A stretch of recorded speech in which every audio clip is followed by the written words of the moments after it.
Board exam special board exam की most important questions की series में आज का जो क्वेश्चन का आंसर मैं बताने जा रहा हूँ, ये क्वेश्चन उत्तराखंड बोर्ड में हर साल पूछा गया। हर साल मैं इसलिए जिक्र कर रहा हूँ, मैं हुआ मुश्किल कोई एक साल ऐसा होगा जहाँ पर ये छूटा होगा, वरना ये हर साल पूछा गया है।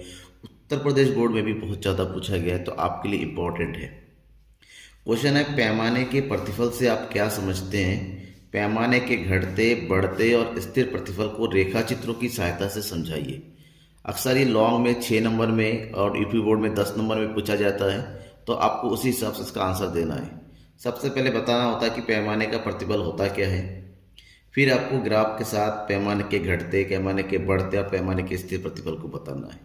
तो आज हम बात करेंगे कि किस तरह से कितना और कैसे इसका आंसर लिखते हैं ताकि बोर्ड में हमें पूरा सा पूरा नंबर मिले। मैं हूं नकुल सर, आप देख द इकोनॉमिक्स गुरु, ठीक है ना। चलिए हम बात करते हैं इसके आंसर की। सबसे पहले पैमाने के प्रतिफल की अर्थ की बात करेंगे, और हाँ, चैनल को सब्सक्राइब नहीं किया तो जरूर सब्सक्राइब कीजिए। पैमाने का प्रतिफल क्या होता है? पैमाने के प्रतिफल एक्चुअली में एक दीर्घकालीन अवधारणा है, यानी कि उत्पादन फलन की दीर्घकालीन अवधारणा है।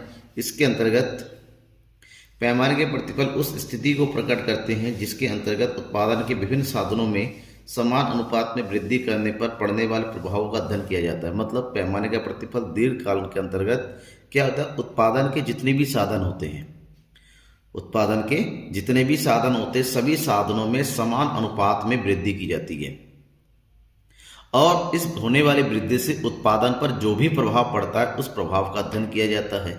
ऐसे में यूं कह सकते हैं कि उत्पादन के साधनों में एक समान अनुपात में परिवर्तन करने से उत्पादन में भी परिवर्तन होता है, ठीक है ना। कि अगर हम उत्पादन के जितने भी साधन हैं एक समान अनुपात में उसमें वृद्धि करते हैं, मतलब एक सिंपल कॉमन रेशियो लेते हैं, उसके हिसाब से हम रेशियो को बढ़ा रहे हैं, तो उत्पादन में भी वृद्धि होगी या परिवर्तन होगा। तो इसे ही पैमाने के प्रतिफल का नियम कहते हैं। यह एक दीर्घकालीन अवधारणा है। अब क्योंकि उत्पादन के सभी साधनों में वृद्धि होती है, तो ऐसे में उत्पादन का पैमाना भी बदल जाता है। जिस हिसाब से उत्पादन हो रहा था उसका पैमाना, प्रोडक्शन स्केल उसका बढ़ जाता है। अब क्योंकि उत्पादन के साधनों में परिवर्तन होता है, उसके बाद उत्पादन में परिवर्तन होता है, ऐसे में इसके अंतर्गत उत्पादन के साधनों में होने वाले परिवर्तन से उत्पादन में जो परिवर्तन होता है, इस आधार पर इस पैमाने के प्रतिफल के 3 नियम बनेंगे। पैमाने के बढ़ते प्रतिफल का नियम, पैमाने के स्थिर प्रतिफल का नियम और पैमाने के घटते प्रतिफल का नियम। हमें इन्हीं तीनों नियमों को डिटेल से पढ़ना है कि आखिर ये बढ़ता प्रतिफल, स्थिर प्रतिफल और घटता प्रतिफल होता क्या है। इस बात को डिटेल से समझना है और पढ़ना है। पूरी वीडियो को लास्ट तक देखते रहिएगा तो ये कॉन्सेप्ट आपका क्लियर हो जाएगा। सबसे पहला पॉइंट, पैमाने के बढ़ते प्रतिफल, जहाँ पर पैमाना जो है बढ़ता हुआ होता है, यहाँ पर सीमांत उत्पादन में भी वृद्धि होती है। यह नियम क्या कहता है, इसको जानने इस नियम के अंतर्गत, क्योंकि आपसे कहा गया था क्वेश्चन में ग्राफिकल रूप में प्रेजेंट करना, तो ग्राफ के साथ बताऊंगा। इस नियम के अनुसार जब उत्पत्ति यानी कि उत्पादन के सभी साधनों को एक निश्चित अनुपात में बढ़ाया जाता है, यानी कि उत्पादन के सभी साधनों को जब बढ़ा रहे हैं तो उसकी तुलना में उत्पादन में जो भी वृद्धि होगी वो उस अनुपात से ज़्यादा होगी। यानी कि साधनों की मात्रा में होने वाली वृद्धि की तुलना में उत्पादन की अनुपातिक वृद्धि वो ज़्यादा होती है। फॉर एग्जांपल, अगर हमने साधनों को, जो साधन होते हैं, साधनों को केवल 10% में वृद्धि किया है, तो जो उत्पादन होता है उस उत्पादन में 10 से अधिक कुछ भी हो सकता है, 15-20 कुछ भी परिवर्तन हो सकता है। ऐसे में साधनों में परिवर्तन से उत्पादन में जो परिवर्तन होता है वो अधिक होता है। तो ऐसे में जब ग्राफ बनता है तो ये जो लाइन है ये प्रोडक्शन लाइन को बता रहा है, ये उत्पादन है और ये उत्पादन के साधन है। तो हम ये सकते हैं उत्पादन के साधनों में अगर 10% की वृद्धि कर रहे हैं तो उत्पादन की मात्रा में 15% की वृद्धि हो रही है। तो ये जो नियम होता है इसी को पैमाने के बढ़ते प्रतिफल का नियम कहते हैं, क्योंकि यहाँ पर साधनों की तुलना में उत्पादन में अधिक वृद्धि को दर्शाया जा रहा है।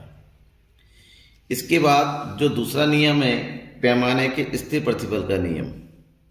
स्थिर प्रतिफल का नियम यानी कि प्रतिफल पैमाने के में जो वृद्धि होती है वो स्थिर प्रतिफल के रूप में होती है, स्थिरता होती है, एक समान रूप से होता है। तो ये नियम क्या कहता है? इस नियम के अनुसार उत्पादन के जितने भी साधन हैं अगर उसको एक निश्चित अनुपात में बढ़ाया जाता है तो ठीक उसी अनुपात में उत्पादन में भी वृद्धि होती है। यानी कि साधनों को आप जितना बढ़ाएंगे उत्पादन में भी उतनी वृद्धि होगी। साधनों में जितना परिवर्तन होगा उत्पादन में भी उतना ही परिवर्तन होगा। दोनों के बीच का जो रेशियो होता है, दोनों के बीच का जो अनुपात होता है वो क्या होता है, बराबर होता है। मतलब अगर साधनों को आप 10% बढ़ा रहे हैं तो उसकी तुलना में उत्पादन में भी 10% की ही वृद्धि होगी। तो ऐसे में इसका जो ग्राफ होता है वो 45 डिग्री के एंगल में बिल्कुल सीधा बनता चला जाएगा और ऐसे में साधनों और उत्पादन के बीच का जो अंतर होता है वो भी समान नजर आएगा आपको। तो यहाँ पर इस नियम को बोलते हैं पैमाने के स्थिर प्रतिफल का नियम। क्यों? क्योंकि साधनों में और उत्पादन में समान परिवर्तन को दर्शाया जाता है। एंड लास्ट में तीसरा नियम पैमाने के घटते प्रतिफल का नियम। आपने पैमाने के बढ़ते प्रतिफल का नियम पढ़ लिया जिसमें साधनों की तुलना में उत्पादन में अधिक अनुपात में वृद्धि होती है। आपने ये भी पढ़ लिया कि पैमाने के स्थिर प्रतिफल का नियम क्या होता है, जहाँ पर दोनों में समान अनुपात में वृद्धि होती है। तो अब बचा पैमाने के घटते प्रतिफल। इस नियम के अंतर्गत उत्पादन के साधनों में को जिस अनुपात में बढ़ाया जाता है, उत्पादन की जो वृद्धि होती है उससे कम अनुपात में होती है। मतलब साधनों का अनुपातिक वृद्धि की तुलना में उत्पादन की अनुपातिक वृद्धि कम होती है। फॉर एग्जाम्पल, अगर साधनों को हमने 15% के हिसाब से बढ़ाया तो उत्पादन में केवल 10% की ही वृद्धि होती है। ठीक है, उत्पादन में केवल 10% की ही वृद्धि होगी। तो इसको अगर ग्राफिकल रूप में हम रिप्रेजेंट करते हैं तो ये जो ग्राफ होता है, प्रोडक्शन लाइन होता है, वो ऊपर सीधा खड़ा हो जाता है थोड़ा। ऐसे में साधनों के बीच के जो अंतर होता है वो उत्पादन के बीच के अंतर की तुलना में ज़्यादा हो जाता है। इस स्थिति को हम बोलते हैं कि पैमाने का घटता प्रतिफल है। यानी कि पैमाने में वृद्धि तो हो रही है, उत्पादन में वृद्धि तो हो रही है, लेकिन उत्पादन की बढ़ने की दर क्या है, साधनों की तुलना में कम है। जितना साधन बढ़ाया गया है उसकी तुलना में कम है। तो ये क्वेश्चन आपके एग्जाम में बहुत ज़्यादा पूछा जाता है। तो आशा करता हूँ कि समझ में भी आया होगा और क्या लिखना है, कितना लिखना है वो भी आपने समझ लिया होगा और ग्राफ भी समझ गए होंगे। तो ज़्यादा से ज़्यादा अपने दोस्तों के बीच में शेयर कीजिए ताकि वो भी अपने एग्जाम में सटीक से और सही से लिख सके। थैंक यू एवरीवन पूरी वीडियो को लास्ट तक देखने के लिए।